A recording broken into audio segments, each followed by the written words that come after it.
selamat pagi para penonton podcast Suara Pemilu KPU Sulawesi Selatan. Hari ini hari yang panjang menurut saya. Kenapa? Karena hujan yang tidak henti membuat cuaca di Kota Makassar ini membuat kita sedikit bermalas-malasan. Sedikit terhambat untuk sampai di sini karena jalanan yang becek, terus ada antrian kendaraan, ada kemacetan, lumayan lah. Nah, hampir 2 pekan Kota Makassar itu diguyur hujan, membuat kita juga sedikit bermalas-malasan. Tapi apa boleh dikata, mendekati penghujung tahun 2022 ya, 22 kita pastinya juga sudah mempersiapkan segala sesuatu agar kita bisa menggapai apa yang menjadi mimpi kita di tahun 2022 untuk kita lanjutkan di 2023. Alhamdulillah hari ini saya diberi kesempatan untuk berada di podcast Suara Pemilu KPU Sulawesi Selatan, dan ini merupakan siaran perdana. Nah, sayang sekali kalau Anda lewatkan ya, karena saya juga kebetulan bersama dengan salah satu narasumber saya yang sudah hadir di sini dan teman lama tapi baru bersua lagi, baru kita kopi darat lagi ya. Ada Pak Bambang Permadi Surya Kelana selaku Ketua Perkumpulan Penyandang Disabilitas Indonesia atau PPDI Sulawesi Selatan. Apa kabar Pak Bambang? Baik, sehat Mbak. Sehat, alfiat. Ya, Alhamdulillah. Kabarnya hari ini juga ada kegiatan Pak Bambang ya di Benteng Rotterdam. Teman-teman HWDI itu melakukan kegiatan. Dan kita juga tahu bahwa puncak Hari Disabilitas itu pada tanggal 3 Desember. Nah, tema kita atau topik kita pada pagi hari ini yaitu terkait dengan akses disabilitas ya bagi penyandang disabilitas untuk pemilu 2024. Tentu ini sangat menarik karena pemilu 2024 itu sudah di depan mata. 2024 sebenarnya masih 2 tahun lagi Pak, tapi gaungnya sudah mulai terasa Pak ya. Sudah hawa-hawanya sudah mulai Pak. Bagaimana Pak Bambang? Iya, sudah mulai hangat. Sudah mulai hangat Pak ya. Ya, tapi kita tidak bahas tentang pemilu. Kita akan membahas tentang aksesibilitas ya. Tentang teman-teman bagi penyandang disabilitas. Nah, sebelum saya tanya-tanya Pak Bambang ya, dan kita juga akan sedikit menyampaikan, saya punya catatan sedikit Pak Bambang di sini. Lihat contekan dulu Pak, boleh Kak? Iya, silakan. Boleh ya. Ya, para penonton podcast Suara Pemilu KPU Sulsel, ya kita tepatnya berada di Jalan Andi Pangeran Petarani ya, tidak bergeser kantor KPU Sulsel. Nah, aksesibilitas itu adalah suatu ukuran kenyamanan atau kemudahan mengenai cara lokasi, tata guna lahan berinteraksi satu sama lain dan mudah atau susahnya lokasi tersebut itu dicapai melalui sistem jaringan transportasi. Nah, bukan seperti itu Pak Bambang? Kurang lebih? Kurang lebih, tapi harus lebih lengkap lagi. Oh gitu, berarti saya harus perlu contekan lagi dari Pak Bambang. Nah, para penonton ini terkait dengan pemilu 2024 karena nyinggung-nyinggung soal pemilu juga, jadi kita apalagi dengan teman-teman disabilitas. Teman-teman disabilitas juga punya hak di situ, ya. Karena setiap warga berhak untuk ikut dalam pemilu, apalagi warga negara Indonesia. Atas dasar inilah pemilu yang diselenggarakan negara itu harus bersifat inklusi, agar demokrasi berjalan baik dan setiap warga negara mendapatkan haknya. Tidak ada orang atau kelompok masyarakat yang bisa diabaikan haknya sebagai pemilih atau yang dipilih termasuk para penyandang disabilitas. Nah, Pak Bambang berbicara tentang pemilu 2024 dan akses disabilitas. Mungkin bisa dicerita sedikit Pak Bambang. Ya, baik. Silahkan, Pak. Kita bicara data dulu ya. Iya, boleh. Kita belum punya data yang akurat di setiap instansi.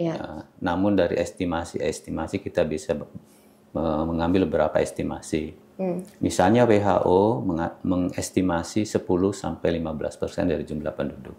Artinya kalau jumlah penduduk Indonesia itu 270 juta, berarti kalau 10%-nya kan 27 juta. Ya kan? Kalau estimasi daripada Kemensos itu 3,11%. Artinya ya kalau dari sekian itu ya 3% dari 270 juta. Estimasi Kemenkes 2,78%. 2,78%. Nah, untuk kami organisasi estimasinya 1%. Ya, jadi kalau kita bicara estimasi 1%, Sulsel penduduknya 8,5 juta, berarti sekitar 85.000 ya. Kalau kita bicara 3%, berarti 240 ribuan. Artinya kalau 240.000 itu bukan jumlah sedikit. Kalau dikumpulkan kan satu kabupaten. Kalah Palopo hanya 200.000. 200.000 betul. tapi kita tidak terlihat, tidak nampak, invisible, ya kan? Nah, itu kita sudah bicara data. Nah, itu mereka semua juga punya hak pilih, hak dipilih, hak menjadi pejabat publik, hak menjadi anggota pengurus partai. Itu hak-hak kita yang dijamin oleh undang-undang, kan? Nah, kemudian setelah data, kita bicara hak. Apakah aksesibilitas itu hak bagi penyandang disabilitas? Pertanyaannya bicara hak ini, Pak. Ya. Nah, kalau kita bicara hak, kita merujuk pada CRPD, Convention on the Rights of Persons with Disabilities, ya Pak. Itu Undang-Undang Nomor 19 tahun 2011. Salah satu hak daripada yang diakui oleh negara adalah aksesibilitas, gitu. Dari 26 hak itu aksesibilitas itu menjadi hak. Itu tertulis dalam satu pasal khusus, itu, pasal 9 CRPD. Nah, jadi aksesibilitas itu menjadi kewajiban negara, ya, untuk menyediakan itu semua dimanapun di layanan publik apapun, itu harus disiapkan oleh negara. Jadi, walaupun kita tahu bahwa anggaran untuk menyiapkan aksesibilitas itu tinggi sekali, ya, infrastruktur itu pasti tinggi biayanya. Dan di antara semua sektor yang memegang peranan dalam alokasi anggaran itu di aksesibilitas itu, di PU itu. Nah, coba kita lihat, perhatikan tuh, PU paling banyak mendapat anggaran, baik di APBD maupun di APBN, seperti itu. Tapi serapan anggarannya kurang, Pak. Ya? Serapan anggarannya kurang. Iya, tergantung dari pelaksananya. Kemudian juga rupanya terkait dengan aksesibilitas ini kan sudah ada aturannya. Dari mulai CRPD pasal 9, kemudian Undang-Undang Nomor 8 pasal 13 itu khusus untuk di sektor politik. Ya, untuk penempatan TPS yang aksesibel pasal 13. Lalu ada PP-nya lagi, kan, banyak PP, ada 9 PP sudah turun. Ya, jadi termasuk PP 70 terkait dengan perencanaan dan penganggaran untuk penyediaan itu, ya, untuk hak-hak disabilitas itu, PP 70. Kemudian regulasinya sudah jelas. Kemudian permennya, kita sejak dulu tahun 98 sudah ada Kepmen PU 468 terkait aksesibilitas. Tahun 98, lalu dirubah menjadi Permen PU 30 2006. Kemudian terakhir ini Permen PUPera nomor 14, PUPR Pera 14 tahun 2017. Nah, itu menyangkut aksesibilitas, di mana di situ asas daripada aksesibilitas, saya sebut dulu yang yang tahun 98 ini. Ini dasarnya mudah, ya kan? Aman, nyaman, mandiri, selamat. Ya, jadi keselamatan. Mudah, aman, nyaman, mandiri. Mandiri. Jadi kita membuat aksesibilitas, penyediaan aksesibilitas harus memandirikan orang. Jadi kalau aksesibilitas tidak bisa memandirikan orang, ya belum aksesibel namanya. Saya beri contoh, misalnya kita bikin rem ya untuk jalur landai untuk pengguna kursi roda. Tapi karena terlalu curam, terpaksa dia mesti harus didorong. Nah, dia tidak bisa mandiri. Berarti sendiri, Pak, ya? Ya, berarti yang kita siapkan ini belum sesuai, gitu. Nah, makanya diatur di dalam Permen PU itu berapa derajat kelandaian yang yang sesuai standar. Maka untuk di outdoor itu diharapkan bisa 6 derajat saja. Kalau di indoor bisa 7 derajat kelandaiannya. Yang dimaksud dengan 6 derajat, setiap 1 meter hanya naik 10 cm. Ya, tidak boleh lebih. Itu di outdoor. Ada aturan memang. Ya, ada aturannya, teknis. Nah, yang sayangnya lagi bahwa banyak orang-orang PU sendiri tidak paham dengan aturannya. Berarti itu sekedar membangun saja, Pak? Iya, membangun saja, ya, taunya yang penting ada. Jadi cara pikir charity, yang penting ada. Cara pandang charity. Ya, coba Ibu lihat ya di Makassar ini. Kita lihat banyak kan trotoar-trotoar yang ada guiding block-nya. Betul, Pak. Ya. Tapi itu kayaknya sebagai dekorasi doang. Gitu. Hanya pajangan, Pak, ya? Pajangan. Ya. Kenapa? Karena yang antara perencana dengan kontraktor, terutama perencana, dia tidak memahami. Ini untuk siapa? Ya, guiding block ini, kan? Lalu dia tabrakan di tiang listrik, ditabrakan di tempat sampah. Ada juga got di situ, lubang got. Bisa jatuh nanti. Kita lihat ya di Hertasning, di mana kita lihat. Kemudian di bagian trotoarnya itu, trotoarnya sempit, sehingga pejalan kaki juga terpaksa melipir gini, miring badannya, tidak bisa. Ya, bagaimana pengguna kursi roda? Bagaimana menciptakan Makassar menjadi ramah untuk semua? Yang kita pikirkan ini kalau bicara mobilitas ini pengguna kursi roda. Mungkin Anda jarang melihat pengguna kursi roda, mungkin lihatnya di rumah sakit atau di bandara banyak. Betul. Ya toh? Tapi mereka tidak bisa menikmati ini ke pembangunan kota ini karena apa? Karena terhambat aksesibilitas. Gitu. Jadi bagaimana menciptakan kota yang inklusif kalau aksesibilitasnya nggak memikirkan orang-orang seperti itu? Saya sedikit potong, Pak. Berarti saya bisa menggarisbawahi di sini bahwa kalau kita lihat bahwa memang belum ada keramahan bagi penyandang disabilitas. Menurut saya, Pak, ini menurut saya mengambil apa yang Bapak katakan karena kita lihat sendiri bahwa di Kota Makassar kan sebenarnya sudah ada, tapi itu hanya jadi pajangan atau hanya jadi sekedar untuk sekedar turutlah bahwa kita hadir gitu. Hadir bahwa sudah dibuat loh tempatnya, tapi ternyata belum tidak bisa dimanfaatkan juga. Nah, sebenarnya kalau kita bisa katakan, Pak, bahwa apakah pemerintah atau negara tidak hadir di situ atau hadir tapi dalam tanda kutip gitu, Pak? Hadir. Negara hadir. Negara sudah berusaha, tapi pelaksana di bawah belum paham dengan aturannya. Jadi misalnya gini, ini kan kalau mau membangun ada perencanaan. Nah, perencana dia tidak melihat, tidak mengukur. Misalnya gini, mana yang bisa dipindahkan, mana yang tidak bisa dipindahkan. Misalnya kita mau bangun trotoar ya, oh ini ada pohon di sini, ini tidak boleh karena pohon ini rindang dan bisa menyejukkan untuk memberikan oksigen pada, tidak boleh aturan. Terus kemudian ada lagi tiang listrik yang agak susah dianu. Harusnya perencana mengukur, ini tidak bisa dianu, jadi harus diukur untuk pembuatan guiding block ini terpaksa harus berbelok-belok, tidak lurus terus. Tapi Ibu lihat di dia lurus terus.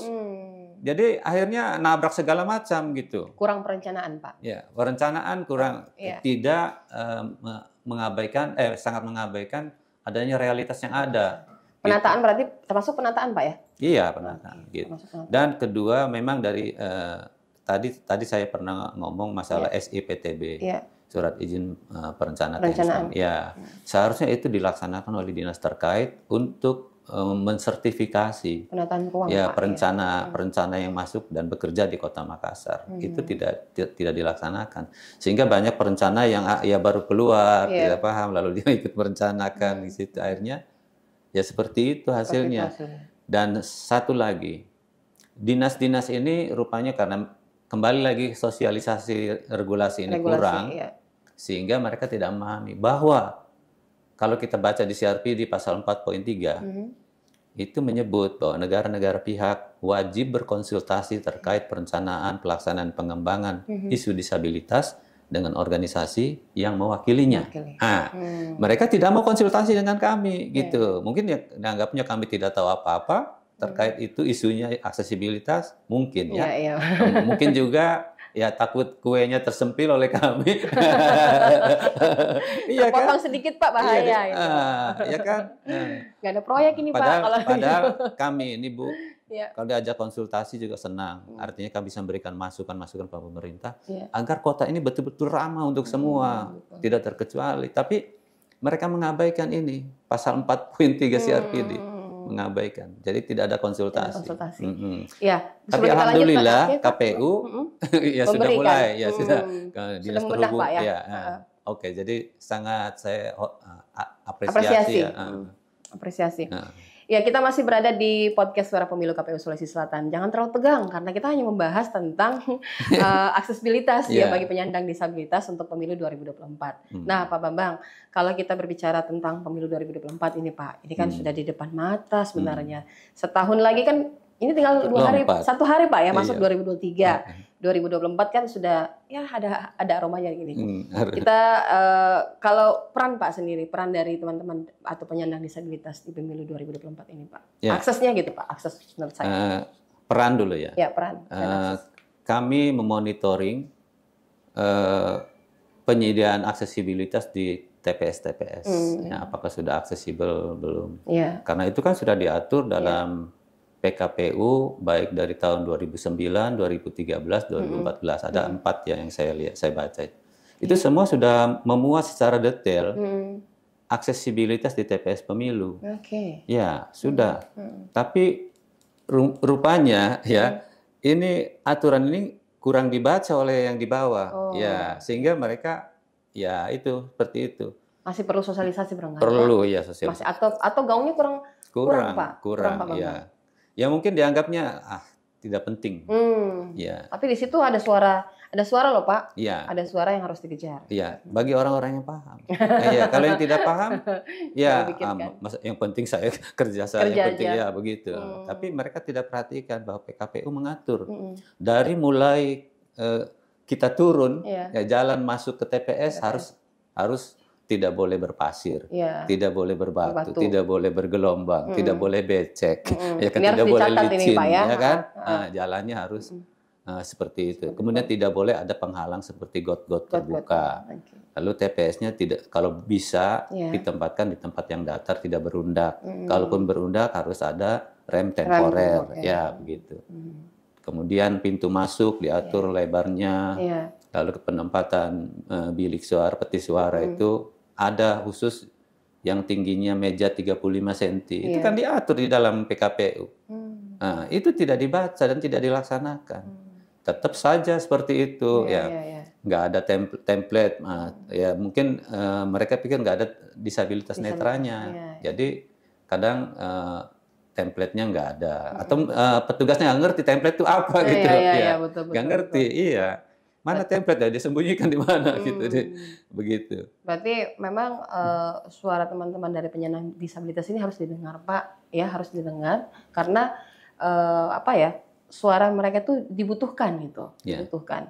Nah, sebenarnya apa yang harus dilakukan ini Pak? Ya, kembali harus sosialisasi secara intensif. Sosialisasi Pak ya. Intensif, artinya terus-menerus gitu. Tidak putus gitu Pak. Iya, tidak putus. Dan itu berkelanjutan sampai ke bawah gitu. Tidak hanya di tingkat atas ketua KPU saja, harus sampai ke bawah. Iya. Dan itu memang butuh anggaran besar. Untuk sosialisasi gitu anggarannya gede.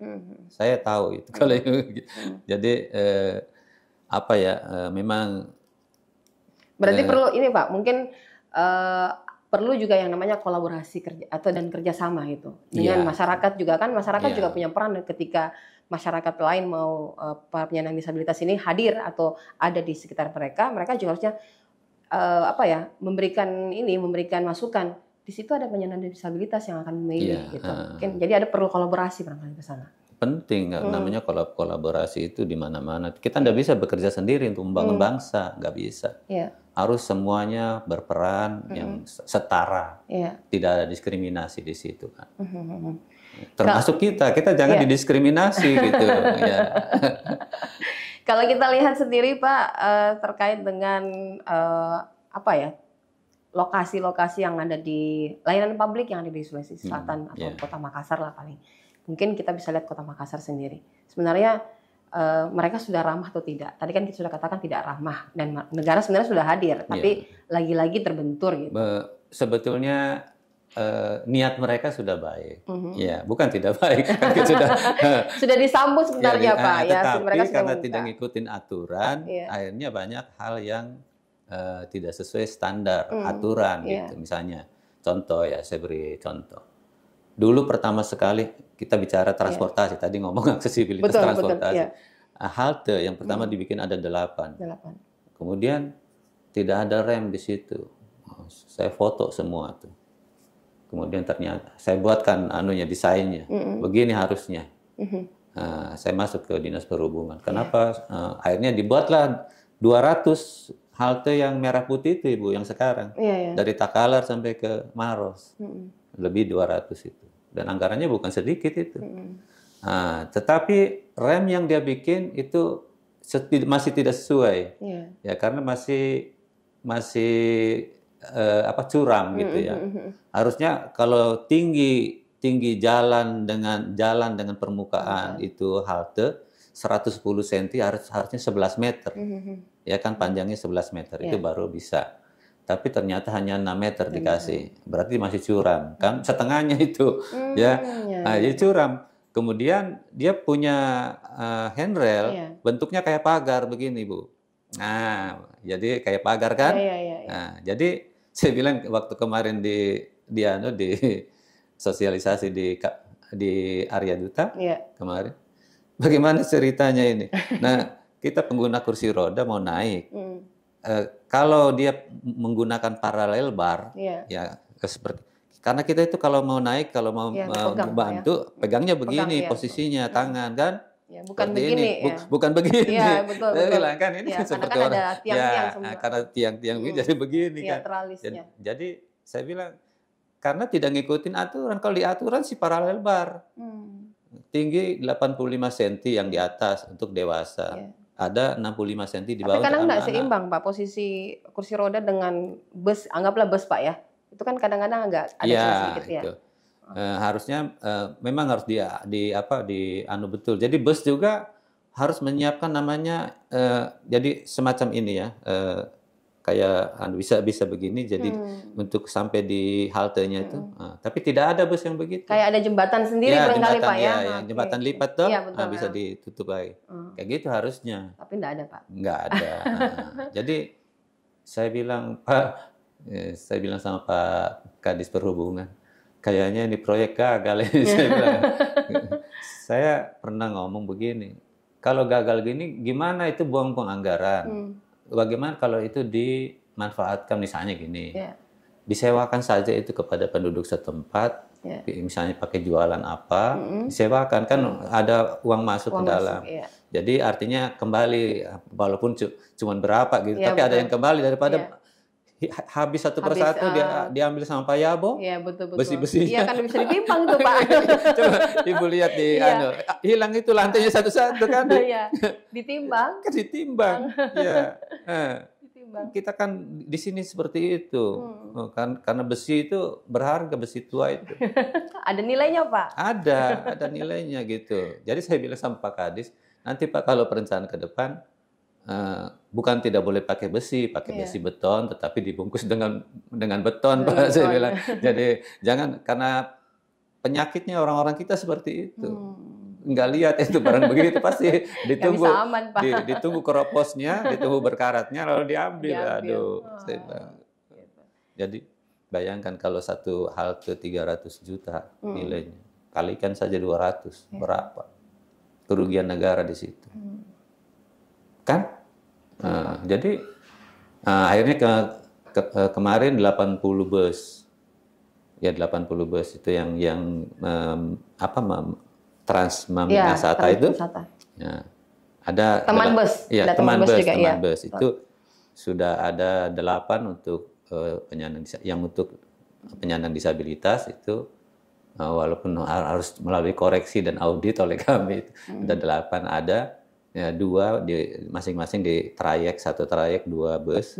Yang namanya bus cintabilitas katanya.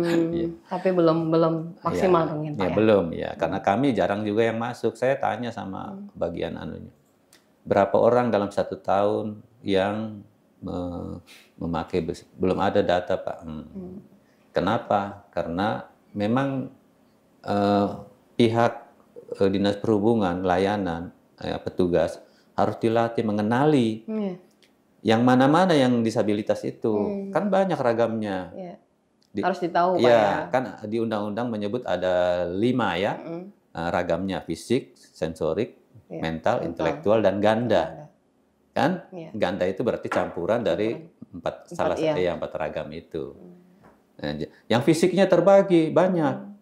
Kan ada polio, ada amputasi, ada skoliosis yang bungkuk itu. Iya, betul. Nah, ada juga yang little people, ada yang paraplegia. Nah, itu yang tidak dipahami orang. Ya, harus Jadi petugasnya diberi pemahaman terkait ragam disabilitas dan bagaimana mereka berinteraksi dengan disabilitas agar mereka nyaman gitu. Nah, ini mungkin juga bagus untuk di pemilu nanti, Pak, ya? Ya. Di pemilu. Saya sudah bisik-bisik kan. Nanti dilatih itu bagaimana berinteraksi dengan disabilitas. Etikanya seperti apa, prinsipnya bagaimana. Tapi sejauh ini, Pak, sudah mulai ramah ya? Ya, artinya gini, kalau KPU sih saya sejak 2014 saya kenal dengan KPU ini. Ya, mereka ya menikmati gitu. Maksudnya dengan kami itu sudah biasa gitu. Dengan teman-teman disabilitas. Tapi yang lain kan belum. Makanya perhubungan juga kita ajak Pak bikin pelatihan untuk ini, untuk pelayan. Jadi kalau kita bicara aksesibilitas, Bu, kita belajar aksesibilitas dan akomodasi yang layak, kita jalan-jalan, saya bilang ke MRT ya, betul, Jakarta. MRT, betul, Jakarta. Saya tanggal 8 lalu ke sana, saya ngajak teman netra berdua kan, baku gandeng teman netra dengan Hamzah, mungkin Ibu tahu Hamzah. Hamzah kita jalan-jalan MRT, percuma kita ke Jakarta baru tidak lihat, saya menikmati, jadi jalan ke sana, masuk. Hamzah tidak pakai ini masker, ada polisi di depan. Pak, pakai maskernya. Oh, ketinggalan Pak. Jadi dikasih masker. Saya mau naik di situ, Pak, jangan ke sini karena di sini jauh lagi ke bawah. Jadi ke sana sedikit, terpaksa jalan kaki lagi yang di depannya konsulat jenderal ke Dubes Jepang gitu. Ke sana lagi baru naik lift, turun dengan lift gitu. Jadi ini Pak Bambang survei juga ke Jakarta. Survei. Nah, ternyata bahwa di dalam MRT itu aksesibilitasnya full. Sampai toiletnya apanya, pokoknya saya sudah cek semua. Di setiap stasiun ya kita lihat, oh bagus. Terus petugasnya ramah semua dan mereka memahami. Jadi begitu melihat kami berdua, mereka mendatangi, tidak kami cari, mereka mendatangi, gitu. Pak, butuh bantuan apa? Bapak perlu dibantu apa? Gitu ya. Nah, bahkan sampai kepada pedagang UKM, mereka tahu. Jadi wah. Luar biasa, kita tidak mengalami kesulitan di sini. Ya, karena mereka sepertinya melayani kita dengan baik. Mereka ramah, Pak. Ramah.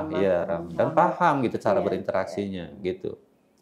Nah, begitu keluar dari Lebak Bulus, kemudian balik lagi ke HI, Bundaran HI, keluar, saya bilang, Hamzah, keluar nih kita mendapatkan kesulitan. Apa, Pak?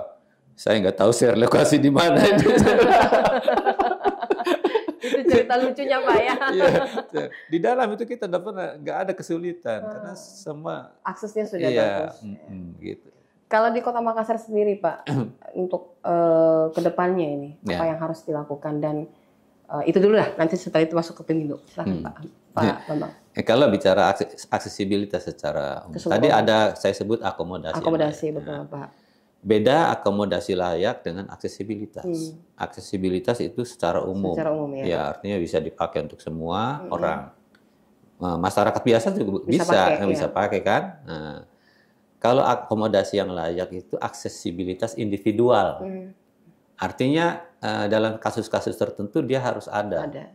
Misalnya bagaimana seorang tuli bisa berinteraksi dengan orang lain yang non disabilitas itu menggunakan GBI, juru bahasa isyarat, ada jembatan penghubung untuk mendapatkan informasi. Itu GBI ini, pengadaan GBI termasuk akomodasi yang layak. Atau misalnya kalau kita kan biasa ada seleksi mahasiswa atau PNS, itu teman netra harus didampingi dengan orang yang dia percaya gitu untuk kalau dia tidak bisa misalnya dia gaptek, harus dibantu oleh orang yang bisa dia percaya untuk menuliskan apa yang dia jawab. Itu juga pendampingan itu adalah akomodasi yang layak. Berarti dia individual sifatnya, gitu. Hanya untuk memenuhi bagaimana pemenuhan haknya untuk ikut dalam seleksi itu, kayak gitu. Itu akomodasi yang layak. Terus misalnya kalau kita biasanya kita diundang sebagai narasumber. Ternyata berpanggung. Biasa kan kalau di hotel panggungnya nggak ada remnya. Jadi kita minta pihak hotel siapkan panggung rem temporer. dibuat dari papan ya, supaya kursi roda bisa naik. Gitu. Jangan seperti kemarin di Max One. Di Max One itu tangga begini Bu, empat trap. Jadi saya terpaksa, ya di sebelah saya ada teman tuli bantu saya naik ke atas. Panggungnya tinggi sekali begini Bu. Perpegangan naik. Iya, jadi tidak ada rem lagi. Ya, jadi bagaimana ceritanya mengusung tema inklusi? Tempatnya tidak inklusif. Ya, betul, gitu. Betul. Gitu. Jadi saya berikan kritik-kritik kita pada, kalau bisa tahun depan perhatikan masalah ini ya. Gitu. Insya Allah KPU akan inklusif, Pak. Iya. Baik Pak, kita masuk di sesi terakhir. Ini Pak Bambang, mungkin ada hal yang ingin disampaikan karena pemilu 2024 kan sebentar lagi. Tentu teman-teman penyandang disabilitas juga ingin hadir di situ dan tentu aksesibilitas juga yang diharapkan. Silahkan Pak Bambang. Ya, kan sudah jelas kalau aturannya sudah di PKPU sudah ada. Jadi tinggal bagaimana peraturan ini disosialisasikan sampai ke tingkat bawah dan tingkat bawah melaksanakan itu. Tapi biasa di bawah terkendala lagi dengan anggaran lagi. Betul. Biasa anggaran cuma berapa sih Pak, kita dikasih cuma 500.000, gimana caranya bikin? Nah, akhirnya mereka bikin TPS di rumahnya orang, gitu ya, di terasnya orang, rumahnya orang kayak gitu, yang kemudian menjadi tidak akses untuk kami, gitu. Banyak yang gitu. Kalau yang juga di pinggir jalan Pak ya? Di pinggir jalan bagus, ya di jalan bagus. Karena nggak ada gangguan. Betul. Kayak begitu harusnya diatur. Jangan banyak yang di rumah-rumahnya orang ada Bu. Ada lagi yang di ini perumahan Citraland ke sana ada perumahan, ya termasuk ada perumahan mewah di situ. Ada TPS di situ. Saya ke situ dengan ibu. Naik bentor ke. Dikelilingi itu ada tali. Iya, parit. Ya kira-kira ya dalam mungkin sekitar 1 meter. Lebarnya mungkin sekitar 60 cm. Lalu jembatannya itu papan hanya 2 bilah. Ya ampun, gimana caranya ini? Bisa jatuh nanti. Iya. Orang non disabilitas aja bisa kepleset. Iya betul, apalagi yang non disabilitas juga. Iya, begitu. Jadi tidak memperhatikan apa namanya keselamatan, bagaimana kenyamanan. Nah, itu kan tadi asasnya mudah dulu, mudah dicapai, mudah digapai, mudah diraih, mudah digunakan, gitu kan? Nah, jadi kemudian setelah mudah ya aman, nyaman, selamat, ada keselamatan dan kemandirian gitu. Ya, baik. Ada harapannya Pak atau pesan-pesan? Ya, pesan-pesan kami kepada seluruh warga Sulawesi Selatan, apalagi yang menyandang disabilitas, agar melaksanakan hak pilihnya gitu. Karena itu hak kita, hak memilih itu hak kita. Walaupun namanya hak itu boleh dilaksanakan, boleh juga tidak. Tetapi kita mengharapkan teman-teman disabilitas sadar bahwa itu hak pilih kita. Satu suara sangat berharga bagi bagaimana menentukan masa depan. Iya, masa depan kita dengan pemilihan misalnya presiden yang bagaimana agar bangsa kita besok lusa harus maju. Termasuk kemajuan di bidang HAM. Di mana kita juga masuk di dalam ranah HAM itu gitu. Itu aja Pak. Iya. Baik. Ya, para penonton podcast Suara Pemilu KPU Sulsel, kita berada di penghujung dan saya bisa menarik sedikit benang merah Pak, bahwa ada pesan yang cukup penting disampaikan oleh Pak Bambang kepada seluruh yang saat ini tengah menonton, terkhusus teman-teman KPU Pak ya, bahwa ada pesan bahwa sejauh ini memang KPU sudah cukup ramah ya, tetapi tinggal di bawah saja ya. Dataran bawah yang harusnya memang juga perlu diberikan pemahaman. Sosialisasi masih dibutuhkan. Terus. Sosialisasi jangan berhenti saja hanya di taraf pada saat pengambil kebijakan atau pada saat ada pemilu, tapi bukan hanya sampai di situ. Harus terus digaungkan agar masyarakat ataupun juga di masyarakat tahu tuh bahwa disabilitas itu punya hak dan mereka juga punya kepentingan untuk negara. Negara sebenarnya sudah hadir, tapi sayang sekali kalau tidak di masyarakat sendiri tidak mengambil peran di situ. Jadi perlu kolaborasi bersama agar aksesibilitas ya bagi penyandang disabilitas itu bisa terpenuhi. Kurang lebih seperti itu Pak Bambang. Betul. Baik, terima kasih banyak Pak Bambang Permadi Surya Kelada selaku dari Perkumpulan Penyandang Disabilitas Indonesia atau PPDI Sulsel sudah hadir di sini. Semoga apa yang kami hadirkan itu mencerdaskan dan bisa menambah informasi untuk Anda. Terima kasih Pak Bambang. Baik, sudah hadir. Insya Allah kita bertemu kapan-kapan lagi Pak ya. Oke. Sukses Pak Bambang dengan segala kegiatannya. Ya. Assalamualaikum warahmatullahi wabarakatuh. Waalaikumsalam.